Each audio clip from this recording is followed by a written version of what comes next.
Every week we welcome you to Promise Christian Live broadcast, and we're sure glad you tuned in today.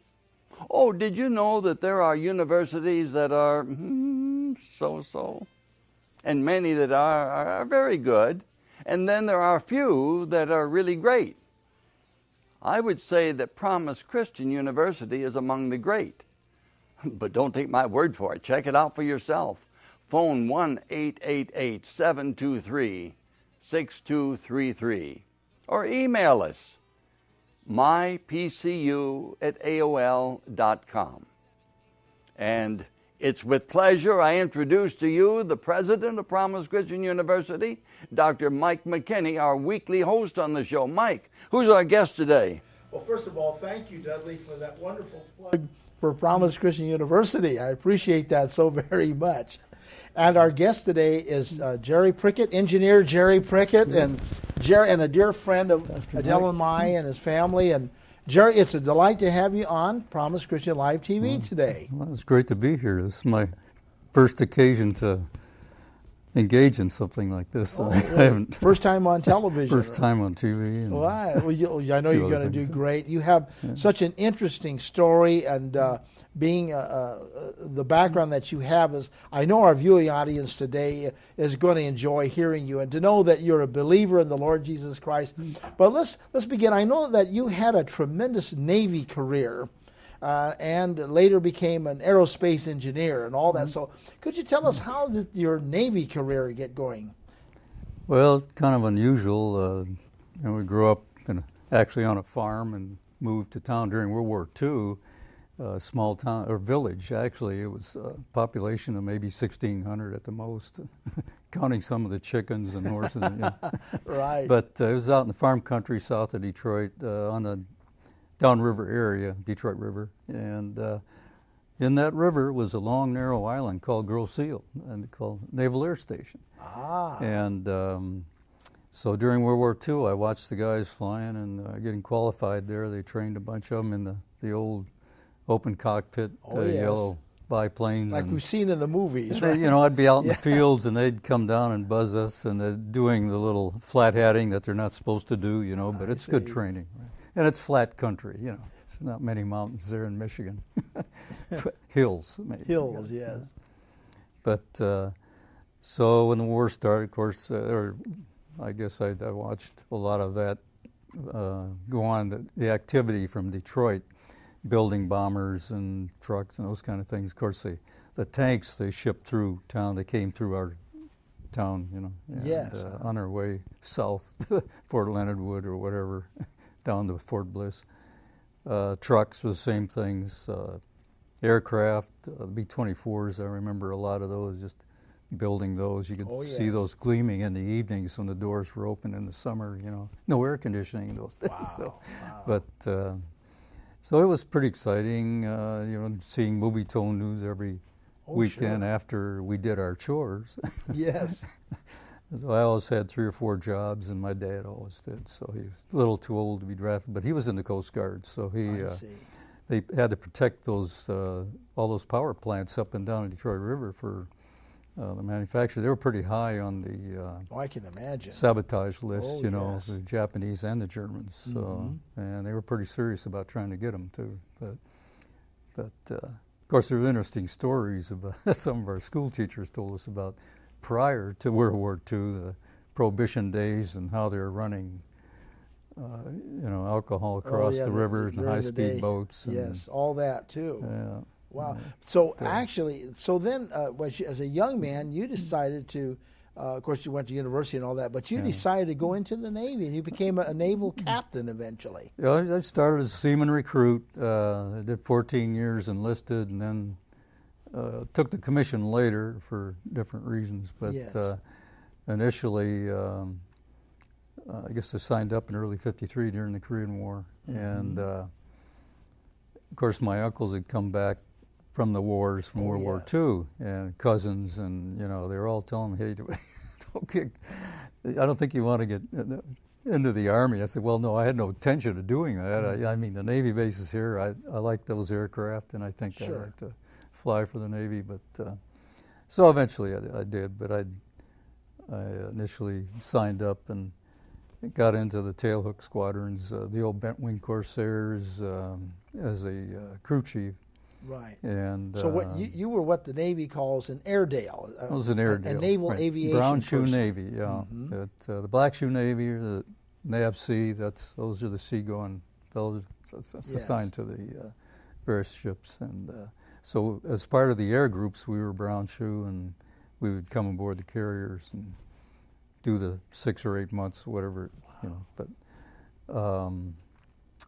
But I went through the Corsairs a couple of years, and then another year in Sky Raiders, where I could fly because I was getting flight skins as a crew chief. And how did you become a pilot while in the Navy? Well, that took a long time, and that really was kind of a slow progression, because I flew later when I transitioned into the multi-engine. Yes. And got in, qualified as assistant radar intercept officer, radar observer, and radar intercept, radar navigation, those kinds of things, duties. So I took a lot of navigation, became an assistant to the navigator. So basically, during our med cruises, I got qualified doing a lot of that. In fact, the pilots preferred to have me for the navigator as a friend. The navigator we had, these were all World War II guys I was flying with, and of course we had a navigator that was really strange for the Navy, because most officers are good navigators, pilots and navigators. This guy, I don't know, he was just kind of off in a little different world, but we were a little short for navigators. And so I did the navigation, and we called him Mr. Magoo, because I don't know how they let him fly. He had these glasses that were thick, right? Like Coke bottles. But a lot of stories, a lot of funny things happened when they tried to get him qualified, do a little this, little that. But you actually flew off the carriers too. Well, a little bit, not too much, because I transitioned into the multi-engine S2F trackers and eventually P2B Neptunes, and so those are the types of aircraft I flew in. It became more of a benign environment. But I did one quick cruise on the Yorktown, which was still a straight deck carrier at that time. And I'm going to tell you one thing that I observed was that going up into the island and watching night operations, something clicked in my head that said, hey, something's not right here. We're having too many crashes and, events. And they're transitioning jets. We had a combination of recips and jets. So we had the old F-2H Banshees, Banjos we call them, and the Cougar, the F-9, F-6, the swept-wing Panther. And anyway, the jets had a hard time lining up and landing on the carriers, and it was because they were too small. Yes, I see. Simple thing, but the Brits had eventually figured out what to do, and that was to install a canted deck on these things so that the guys could, the minute they hit, they'd firewall it, and if they didn't catch a cable, then they would have enough of power at that time where they wouldn't ordinarily. That's why they were dribbling off the deck.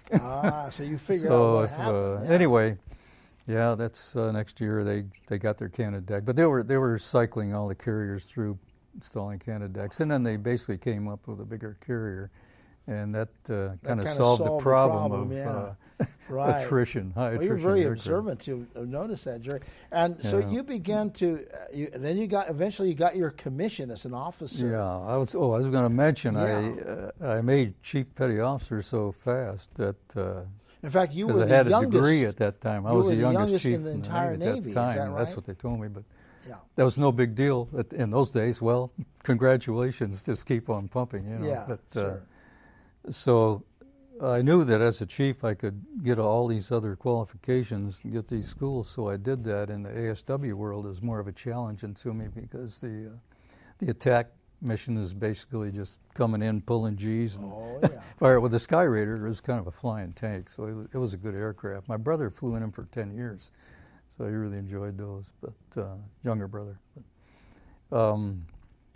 So basically, I did the ASW thing. Vietnam came along, and they were going to activate us. It was in a reserve squadron at that time, active reserve. And so, but we were one of the first rated. We'd been to the Med area a couple times, North Africa, and flying out of Port Lyote and then later Rhoda and Italy during the Lebanese crisis, by the way. So I saw an interesting lesson under Eisenhower when things got pretty tough over there and they were boiling, and he just sent over 24,000 Marines, and they were coming in day and night, day and night. I didn't even know, I had no idea how many Marines we had at that time.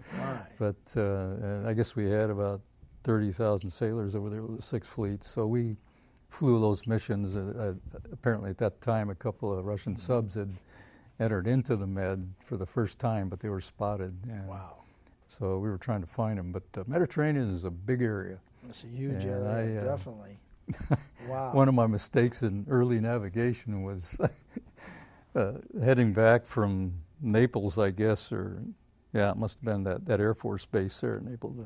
And once we were out in the open, we were heading towards the Straits, but I was doing radar nav, just practicing along the northern edge of the coastline there. But it's pretty tough to do because there isn't anything really predominant and all that. And so I was running a plot, and Charlie Davis comes back after we're about 2/3 of the way through the flight, and he's our plane commander. And Charlie says, "Well, let me check your plot. How are we doing?" And I said, "Well, I'm getting, trying to get, bearings off of this coast, and I'm plotting that we're getting like, 17 degrees drift or something like this." And I said, "Well, that couldn't be true. I've never run into that kind of course, I didn't have a lot of experience at that time, but I had enough, navigating the Atlantic and a few other areas, but Great Lakes areas." But anyway, he says, "Well, I think I can see the coastline over here in Libya, and if we keep going this way, we're going to get shot down." You're going to go into the other, over and I said, airspace, right? Yeah, so what I was doing was cutting my results in half and saying this was our track instead of this. I never did that again. No. But I was enlisted, just learning. But that's great. But you guys finally made it back. We made it back, and after a few other incidents with Magoo, by the way, he got us lost out in the Atlantic, and I couldn't believe this. I was, looking for the island, and I couldn't find it. We were coming up on it. He was running his plot. That must have been scary. And I said, "Well, I can see out here 200 miles, and I don't see any island anywhere. I'm going from a sector scan to full circle, and I can't find an island anywhere. We're going to be floating in a drink pretty soon." So anyway, he asked Magoo, he said, "Well, which way do we go? Which way do you think we got blown?" Right or left? He says, "Well, I think we got blown north. The island's probably south." And he says, "Well, knowing you, Magoo," he did not trust this guy. He even told him. So he said, "I'm going north."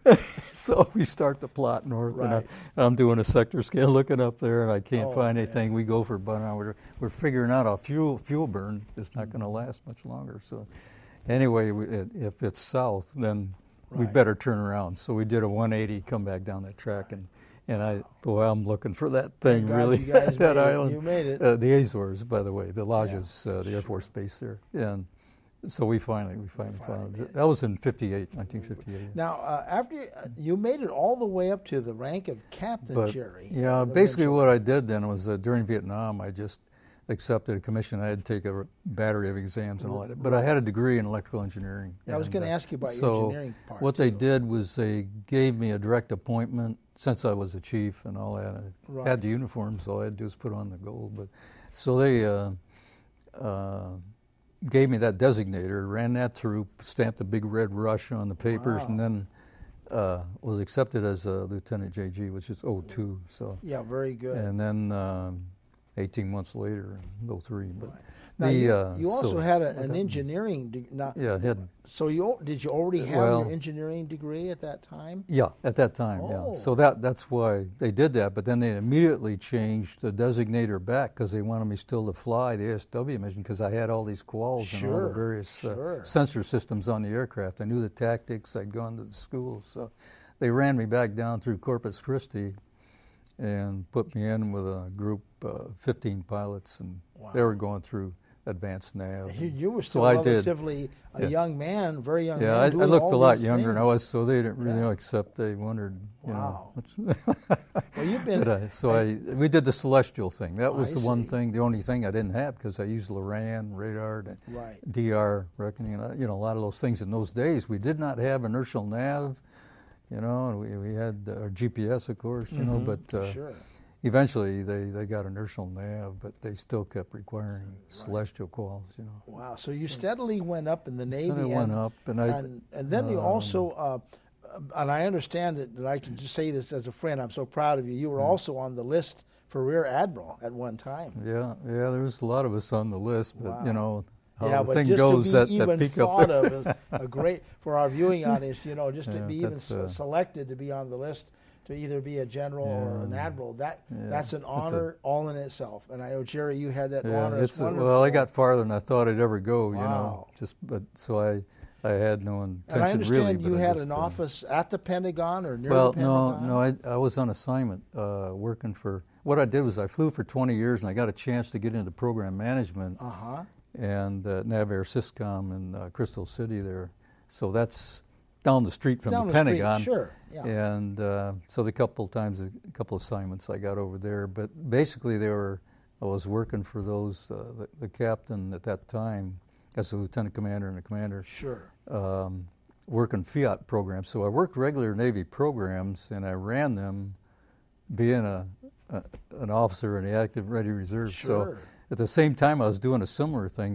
That's basically a Tiger team that they assigned to different key weapon systems, avionics weapon systems, electronic weapon systems, black boxes. So basically, I ran about 3 or 4 of those. I had a team of mid-grade officers working for me. So this was out of Point Magoo. Oh, yes. Where they have a lot of test pilots. And so we testing. had test pilots in the group, and so that was interesting too. Those were challenging days because I was running Tiger teams in the nuclear industry too at the same time. So it was very similar, and we had similar problems. So I could apply some of the things I saw at San Onofre particularly. Wow.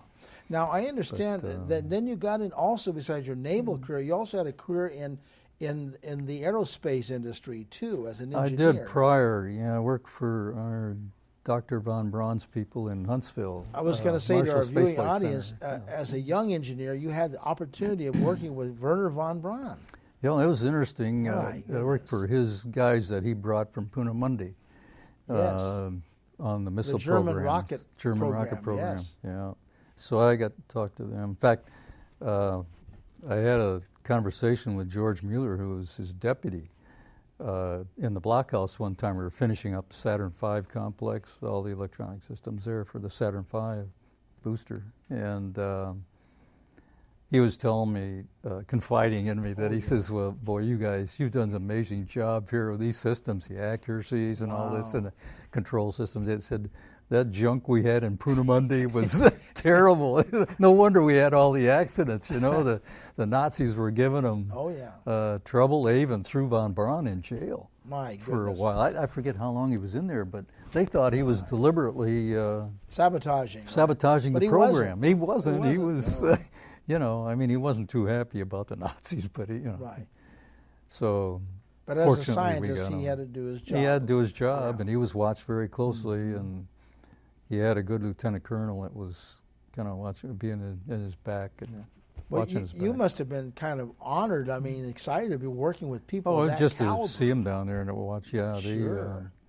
Von Braun was pretty well liked. He made a joke in a meeting one time. He said, "Hey, we're not just going to the moon to put a sign. Kilroy was there." Well, a lot of people don't even know what that means. But during World War II, a lot of the troops were putting these signs everywhere in Germany once they were. Yes. Kilroy was here. Kilroy was here, and they had that little sign of that guy with his big nose hanging over the over the fence or whatever. But wow. So you worked on some very important projects, even at Aerojet General. You were there for a while. Aerojet General, too. I was there with them. They asked me to come back down again. They set me up as a resident engineer down there, so I was there for a year and a half on a final installation checkout, and then they sent me back down a year later. They asked me to come down another year and a half at Mississippi Test Facility where they were testing the other boosters, the S2 stage and the others. So they were testing them there, building those stands and with all the instrumentation that we had. So. Wow. And I understand that you were one of the designers of the San Onofre power plant. Is that right? Well, not so much a designer, but I had to redesign some things. Or it's just my groups did. I basically would try and figure out what the problems were because they weren't, especially in some of the areas that were having a hard time. But I did get a group of computer engineers, and I had 5 different systems. I ran Tiger teams on 4 of them all at the same time. But the big problem we had was EMI, RFI, so electromagnetic interference, radio frequency interference. Yes. And I had learned a lot of how to take care of that design-wise in Huntsville years earlier. It helped a lot. And since some of the reps, they just couldn't come up with answers. It was kind of like black magic. Sure. Nobody wants to deal with it, you know. Too nasty of a problem, you know. You're going around waving wands, right? You know, antennas or whatever. But that's just basically mass spectrometry type evaluations, grounding, shielding, all that kind of thing. So that's that took over a year to clean up. But we were fortunate. So you guys were able to make the changes, make them work, proper changes, get the instrumentation working down to levels where we needed. I know you're kind of young, but were you also involved in the Apollo program somewhat, Jerry? And I got an offer I couldn't refuse from TRW after I came back and had worked on a surveillance satellite. Well, I guess I could say what it was, an Air Force spy satellite. I see. But it's. It was top secret at the time, very quiet, but I had designed a facility for that deep space vac Aerojet. And that's when I got the call from TRW, so then I did get a chance to work on LEM-D, the Lunar Descent Module, those engines for TRW. So I spent 2 years down there, and one of the managers then called me and made me another offer after to come back. After we got a man on the moon, then we got the landing, and things were tapering off. Exciting. And he says, I think you're going to enjoy this program because you designed this part of it, and now you're going to learn the other part. And I understand. So I became an acting manager for them.